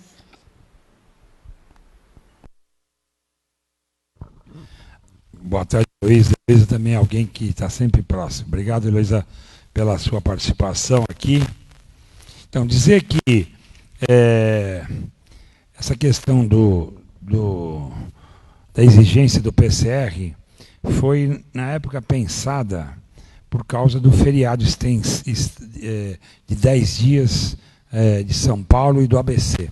O medo que todos nós tínhamos de ter um monte de turistas aqui e a gente, de repente, ter um surto enorme de Covid. Então, a gente começou a pensar em alguma atitude, a Câmara falou para fazer uma barreira sanitária, fez uma indicação, e eu lembrei de uma passagem minha do final do ano passado, começo desse ano, né? Eu fui assistir no Rio a final da Libertadores, né? Jogo Palmeiras e Santos. Tem um amigo na CBF, o ex-deputado Walter Feldman, liguei para ele e falei, Walter, estão anunciando que vai ter 7 mil torcedores, eu quero ser um dos 7, quero levar meu filho junto. Ele falou, Toninho, eu vou arranjar os 2 ingressos para você. Só que deixa eu te falar, vai ter que ter o PCR para poder ir assistir o jogo. E aí ele falou para mim, tem que fazer o PCR, você vai ter que apresentar antes de tirar o ingresso. E eu fiquei, tem que fazer o PCR. Lá, fui para o aeroporto lá em São Paulo fazer o PCR, fiz o PCR, aí mandaram o PCR pela internet para mim, para o João, e eu assisti o jogo. Deu trabalho, mas já que eu queria ir para o jogo, eu vou fazer o PCR. Até porque eu ganhei ingresso, era presente, né? E nós fomos para o Rio. E aí isso ficou na minha cabeça, quando veio aquela coisa, eu falei, sabe o que a gente vai fazer? Vamos exigir o PCR na ilha. Só vai vir quem realmente quer vir, não vai vir enxurrado. E aí a gente usou essa estratégia de pedir o PCR. E deu certo, né? A gente viu que teve controle, a gente estendeu, além do PCR, podia entrar os moradores, os proprietários de segunda residência, os trabalhadores que trabalhavam no serviço essencial, então, funcionário do mercado, posto de gasolina, da farmácia, podia vir também, os vacinados com a segunda dose. Enfim, a gente criou essa estratégia, a estratégia deu certo e limitou a entrada de turistas na balsa, e a gente teve um feriado lá, esses 10 dias de tranquilidade.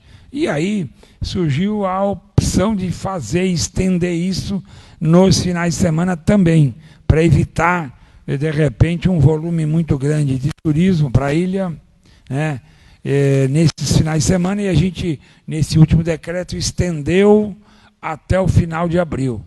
É possível estender mais? É possível, vamos avaliar. Eu digo sempre o seguinte, a questão Covid, a gente vê diariamente, né? Eu cobro da Lúcia os números, eu tenho que ter esses números sempre cedo no meu telefone, saber quantos internados, como é que está a transmissão, se aumentou. Então a gente dá passos para frente e para trás sempre nessa questão do Covid. Não tem uma decisão que a gente na semana seguinte não possa voltar atrás se de repente foi além do limite. Então, é possível fazer essa extensão aí para os próximos meses. Tem que combinar também com a sociedade, com o comércio, tá bom? Próxima pergunta, Barros, Jornal Leia.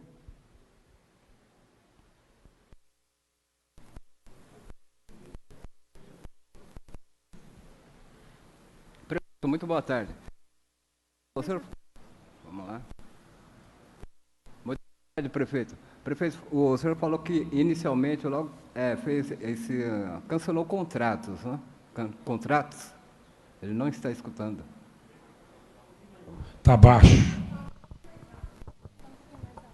Prefeito, está me ouvindo bem agora? Ok. Então vamos lá. O senhor disse que logo nos primeiros dias da administração do senhor, o senhor já reviu contratos e cancelou contratos, é isso? Né? O senhor, esse cancelamento de contratos gerou quanto de economia? E quantos contratos foram cancelados? O senhor tem esses números? Olha, eu não sei o número de contratos, porque são muitos contratos, né? Mas a economia maior, a gente gerou economia da ordem de 50 milhões só na questão das desapropriações. Eu acho que não incorpora algum contrato que deixou de ser ou foi suspenso. Eu acho que só nas desapropriações algo em torno de 50 milhões. Outras obras que foram licitadas e que a gente entendeu que não eram necessárias também podem gerar, dependendo da avaliação que a gente ainda vai conseguir fazer, porque, como eu disse para os senhores, o Covid consome a nossa energia quase que mais da metade só para gerir toda essa questão do Covid, mas se algumas obras que foram suspensas, que nem iniciadas tinham sido, podem ainda gerar uma economia da ordem de, acho que, 15 milhões aproximadamente. Então, se a gente somar as duas coisas, passa de 60 milhões a economia feita. Próximo inscrito, Silas Azoka, do O Caiçara.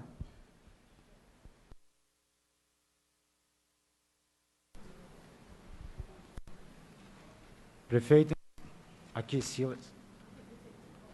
Tudo bom? Minha pergunta é em relação à intervenção na Santa Casa. O senhor foi um dos principais críticos em relação à intervenção da Prefeitura na Santa Casa, e se passaram 100 dias e o que se vê foram só a prorrogação dessa intervenção.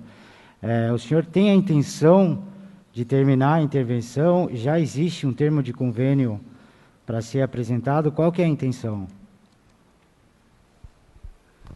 Boa tarde, Silas. Eu vi outro dia até uma matéria sua a respeito disso, né? Que, aliás, não me perguntou nada. Foi o lado de vocês, né? Mas, enfim, eu respeito a imprensa até nesse direito, né? De questionar sem nos ouvir.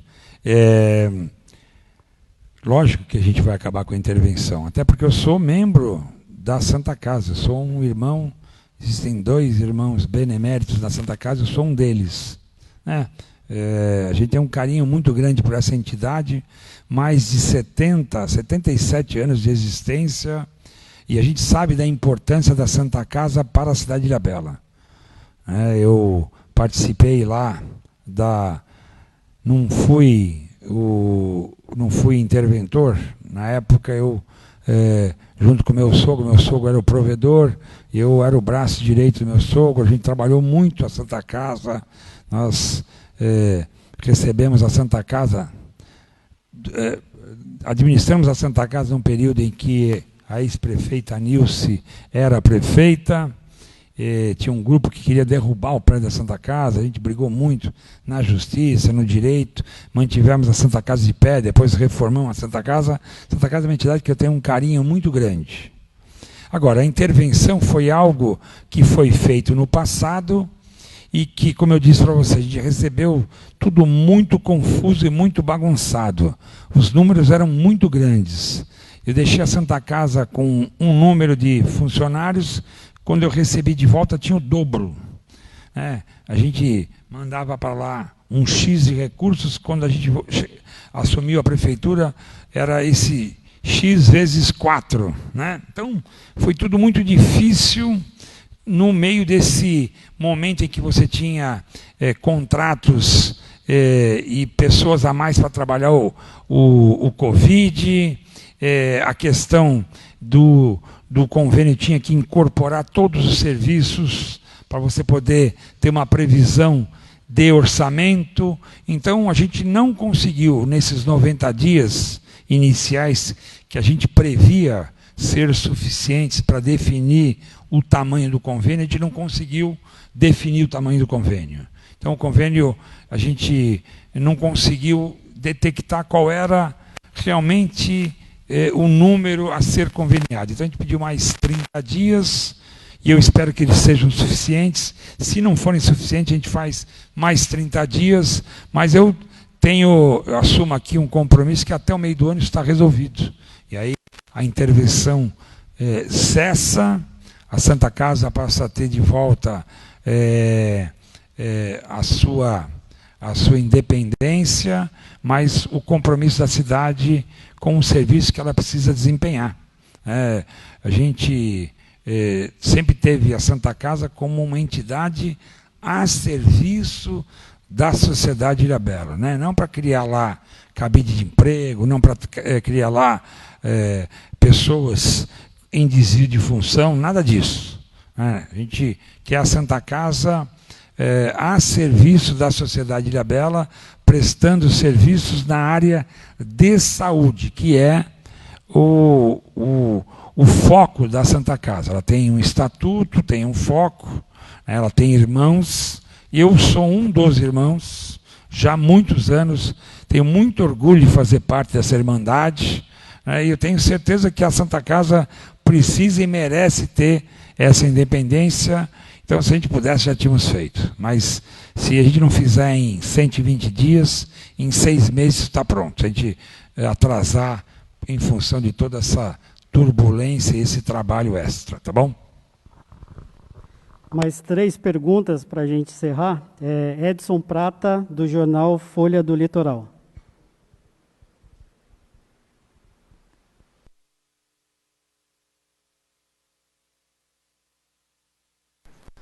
Boa tarde, prefeito. Boa tarde a todos. É muito simples. Boa tarde a você, presidente da Câmara Municipal.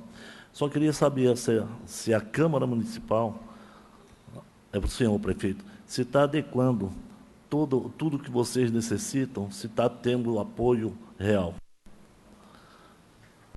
Se estão apoiando, se tem algum entrave ou não. Essa é uma Primeiro, boa tarde, Edson, seja bem-vindo. Folha do Litoral. Você quer que eu responda sozinho ou uma resposta compartilhada? Compartilhada, não. Eu não tenho tido problemas com a Câmara, até porque, embora sejam poderes independentes, as atitudes da administração sempre são no foco de atender a sociedade. Então, como a Câmara ela é a casa do povo, ela está lá com representantes da sociedade, a gente está sempre afinado, muitas vezes os números não batem, aí a gente tem que explicar o porquê de um número, não do outro, porque não dá para fazer tanto, tem que fazer menos, mas o princípio é sempre no interesse público, então eu acho que é por isso que a gente tem esse afinamento. Mas eu queria que a nossa presidente Diana pudesse complementar, e depois, se precisar, eu falo de novo. Boa tarde, Edson. Exatamente como o prefeito falou, nós somos poderes independentes, né? Nossa Casa de Leis é composta por 9 vereadores, e uma das principais ações do Legislativo é a fiscalização. Então, temos nos empenhado muito na cidade, né, para fiscalizar, os atos do Executivo, e temos essa conversa e esse bom relacionamento com o Executivo, com os secretários, né, para que a gente possa entender, muitas vezes, o porquê de determinadas ações, o porquê de, muitas vezes, alguns pedidos não serem possíveis de serem atendidos naquele momento, né? Mas eu considero que nós temos um bom relacionamento com o Executivo, com o secretariado, e pretendemos que as coisas sejam, a nossa Câmara e o andamento seja conduzido dessa forma, né?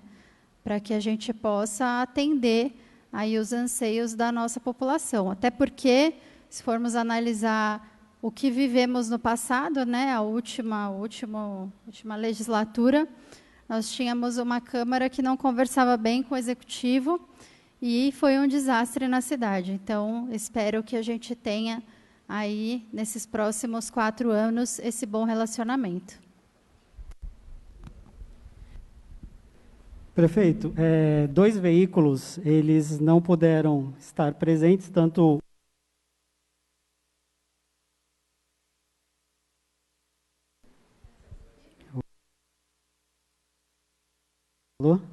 o Radar Litoral como também a Morada FM, Rádio Morada FM, porém eles escrito para a gente que serão feitas pela jornalista Camila, da comunicação da Prefeitura. Então, a primeira pergunta é do Gustavo, do Radar Litoral. O Estado segue na fase vermelha, que determina uma série de restrições, mas assim como...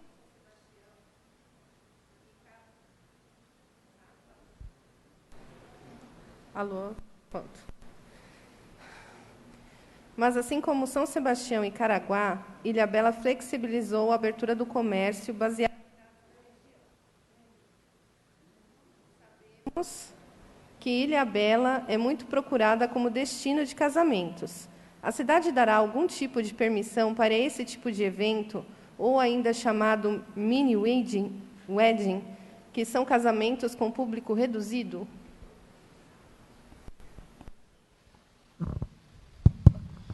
Bom, assim, é importante lembrar que a gente flexibilizou em função dos números do Covid na cidade. Então, eu não flexibilizei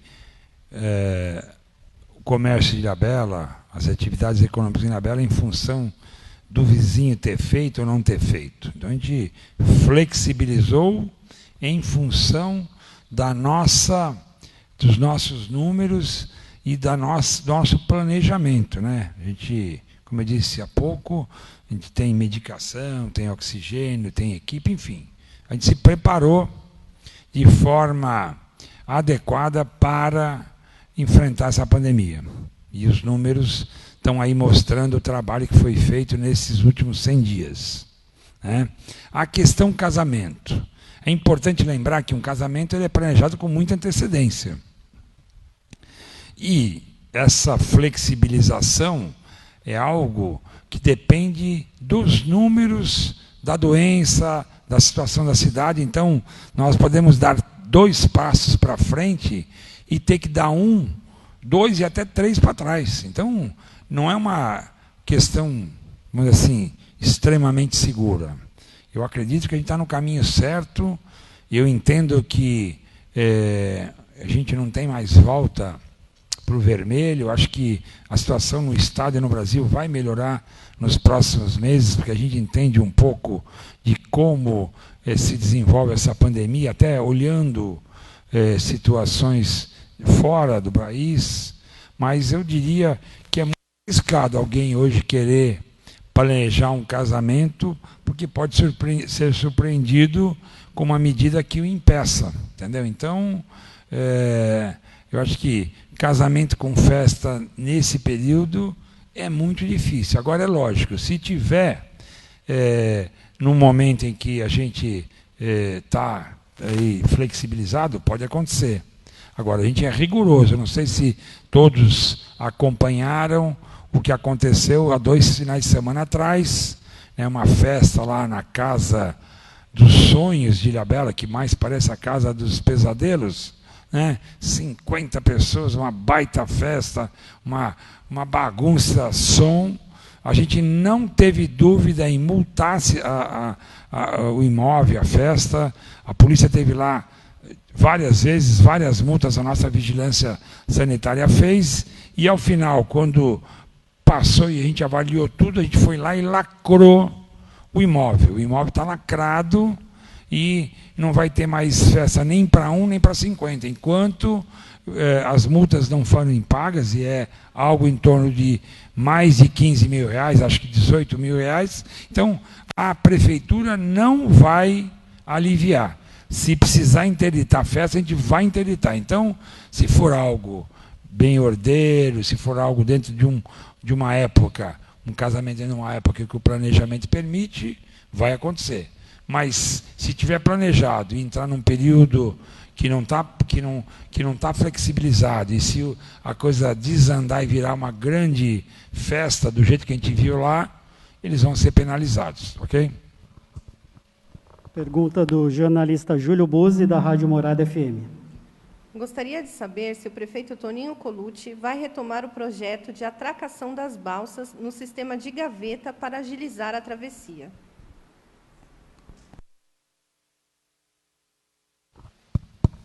Então, esse projeto de gavetas é o projeto do Guarujá. Era um projeto da Dersa, e aí vai. Quando eu era prefeito, lá em 2010, o governador era o governador José Serra, o diretor de travessias era Maluf, era Gilberto Maluf, era algo parecido com isso. Lembro que o sobrenome era Maluf. Ele apresentou um projeto dessa questão das gavetas, né, que foram implantadas no Guarujá Santos, a travessia. E acabou não acontecendo aqui. Então, o projeto não era da prefeitura, era um projeto da Dersa, né? A gente fez um convênio na época, a responsabilidade da prefeitura foi fazer o investimento no viário, a modificação do viário. Nós fizemos a modificação do viário, se vocês se lembrarem, no passado, para ingressar na cidade, a fila era na Princesa Isabel, naquela avenida que hoje que chega e sai da ilha, aquela avenida em frente à balsa. E a gente mudou, né, a localização, aumentamos o bolsão de embarque, e ele tem ali, quando chega no final, um cotovelo à direita, que não era o previsto, porque as gavetas iam ser feitas em frente, né, ia derrubar aquele espaço dos táxis, ia tirar o comércio dali, ia ser um outro engate das balsas. E eles simplesmente avaliaram melhor e dizem que hoje não é mais o viável, até porque, para você, depois a gente vai descobrindo, né, que para você fazer a atracação nas gavetas, as balsas têm que ter a mesma medida, né, largura pelo menos, né, para poder engatar naquela gaveta. E as balsas de Ilhabela são todas com medidas distintas, né? Então, se você pegar a FB25 é uma medida, a 30 é outra, aí tem a Valda, enfim, tem a FB20, a 18, a 11, cada um de um jeito. Então, parece que em função das balsas, as gavetas não são o adequado engate para a cidade. E a ideia agora que a Dersa me passa é refazer o flutuante. É um investimento da ordem de milhões de reais, e eles não estão fazendo por enquanto, estão só quebrando um galho naquele flutuante velho. Eles acham que essa é a melhor solução. Como eu não sou engenheiro náutico, e eu andei ouvindo outras pessoas que conhecem um pouco do assunto, dizem que em Ilhabela a melhor solução é um flutuante. Então, acho difícil voltar a essa proposta das gavetas.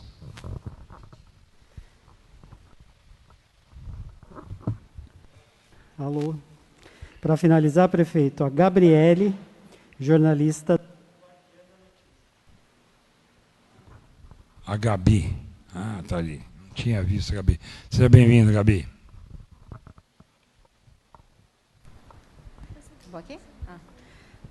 Boa tarde, prefeito. Boa tarde a todos. Prefeito, o senhor deu uma pincelada sobre a questão da coleta seletiva aqui na cidade. Eu gostaria de saber o que o senhor pretende fazer com o programa que o senhor herdou da gestão anterior, o Carona Legal. E também o senhor recebeu a visita do secretário de Habitação do Estado, Fernando Marangoni. Queria saber também, nesses 100 dias, se o senhor fez um desenho em relação às invasões aqui na cidade de Ilhabela. Obrigada. Boa tarde, Gabi. Agradecer sempre a tua participação. Você falou de coleta seletiva, é isso? Então, e Carona Legal. Então, e também habitação. Ela perguntou de tudo, né? Ela, em 2 minutos ela fez 10 perguntas. Vou ficar aqui 1 hora para responder ela. Mas vamos lá. Vou tentar ser rápido, tá, Gabi? Então, em questão da coleta seletiva, né? Ilhabela foi modelo já para o Estado e para o Brasil em questão de coleta seletiva, né? Vamos lembrar que no governo do ex-prefeito Manuel Marcos, a secretária Marinês Fazini, iniciou-se um projeto de coleta seletiva, o encerramento do aterro, e quando em 2009 eu cheguei, a gente entendeu que precisava melhorar a questão do transbordo e a gente continuou investindo e melhorando esses serviços de coleta, de destinação final e de separação do lixo reciclado, né? Investiu-se ainda mais em educação ambiental para mostrar para a sociedade a importância de reciclar. Nós chegamos em 2012, 2013, 14 a produzir, a reciclar 12% do lixo produzido na cidade.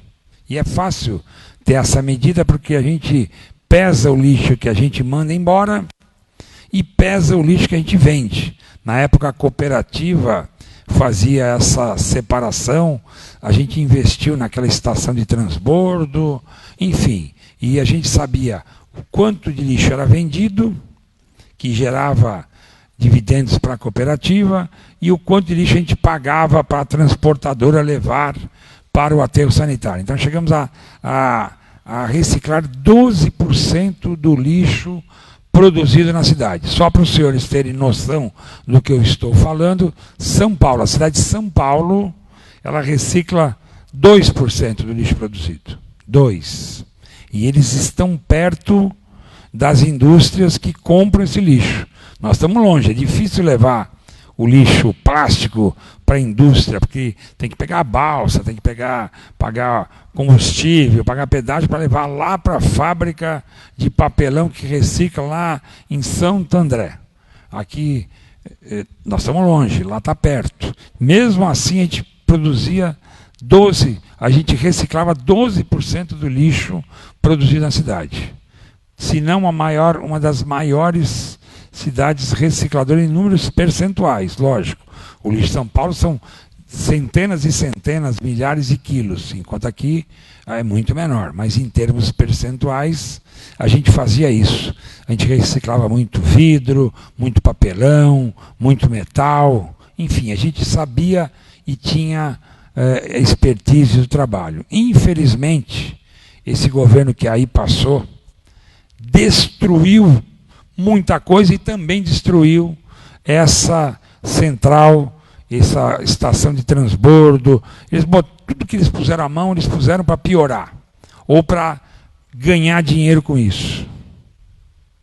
Essa é a verdade. E hoje Ilhabela recicla zero. É zero o número da reciclagem. Hoje, pelo contrário, a gente paga, recolhe, continua fazendo a coleta seletiva. porque a gente já está prevendo, em breve, retomar essa separação do lixo. Então, a gente faz a coleta separada, chega no aterro, a gente põe numa caçamba separada e manda para a cooperativa de lixo de Caraguá. Foi assim, foi essa vergonha, esse descaso que o governo passado fez e que a gente continua fazendo porque não tem opção. Mas nós já retomamos a obra da estação de reciclagem e em breve a gente retoma esse trabalho e eu espero que em pouco tempo a gente volte a reciclar 10, 12, quem sabe 15, 20% do nosso lixo. Tá? Em relação a, mais o quê? A ocupação desordenada. Né? Então, vamos lembrar que em 2015 nós iniciamos o projeto, né, de habitação e a gente iniciou o trabalho. Na época a gente, como é que chama mesmo o projeto? Tanta coisa, eu só lembro do Covid hoje. Cidade Legal. Né? Então a gente começou o trabalho de Cidade Legal, avançamos com o governo do Estado, deixamos o núcleo do Itaquanduba bem avançado e, infelizmente, abandonaram o núcleo do Itaquanduba. Né?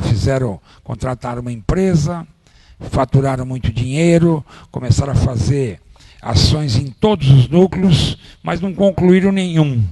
Eu acho que usaram esse programa para fazer campanha política, para conquistar votos. Eu tenho certeza que foi feito assim.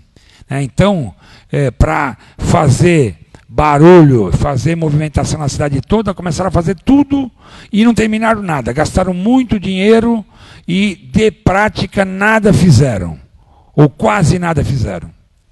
A gente, então logo, era projeto nosso logo no início retomar esse trabalho. A gente está retomando de forma lenta ainda em função do que nós estamos passando. Fiz contato com o secretário Marangoni, secretário de Habitação.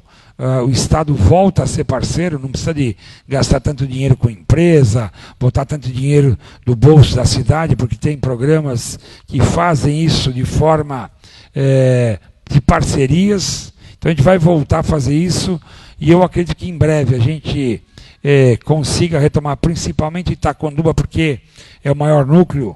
40% desses problemas de regularização fundiária estão ligadas ali ao Morro da Cruz, ao Itaquanduba. A gente quer regularizar isso e é uma das prioridades do nosso governo. Sem farol, sem bagunça, sem gastação, sem fazer o programa virar um balcão de negócios ou um palanque político. Né?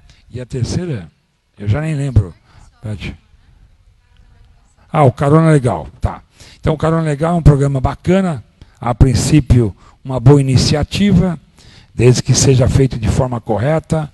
Né? Muitas denúncias de pesar 2 vezes, até filmagens, né? Caminhão pesando, dá a volta, descarrega, carrega de novo, pesa de novo, quer dizer, aquela confusão toda e nosso governo não pactua com essa bandalheira. Então, a gente começou a pôr a casa em ordem. O secretário Chico Graziano, que é uma pessoa de uma experiência enorme, avaliou lá que a gente praticamente removeu todo o passivo, tudo que estava lá de muito tempo, que foi acordado com a CETESB. Aliás, ele disse que nós removemos mais do que era necessário, mas já foi feito, fazer o quê? Né? Não dá para trazer, não vale a pena trazer, nem tem lógica trazer esse lixo de volta. Nós estamos organizando hoje lá e o Carona Legal, a partir agora do próximo mês, passa a transportar só o lixo produzido, o lixo que não orgânico, né? Não o lixo da coleta, né? Mas a sobra das podas, a sobra dos materiais de construção, ele passa a transportar somente o lixo que é produzido diariamente. Né? Então, o que entra no aterro, de cada 2, 3, 4 dias, ele é transportado para fora, porque a gente não pode mais acumular. Mas o passivo que já estava depositado lá, em função da nova dinâmica que a gente preparou e vai transformar o antigo aterro municipal no viveiro de plantas da cidade, né, no centro de de separação do lixo que a gente vai reciclar. Na estação de transbordo, a gente vai ter umas operações lá importantes e a maior parte do espaço ela vai virar o nosso viveiro de mudas e a gente está transformando aquilo que era degradado em algo que é uma maternidade de plantas, tá bom?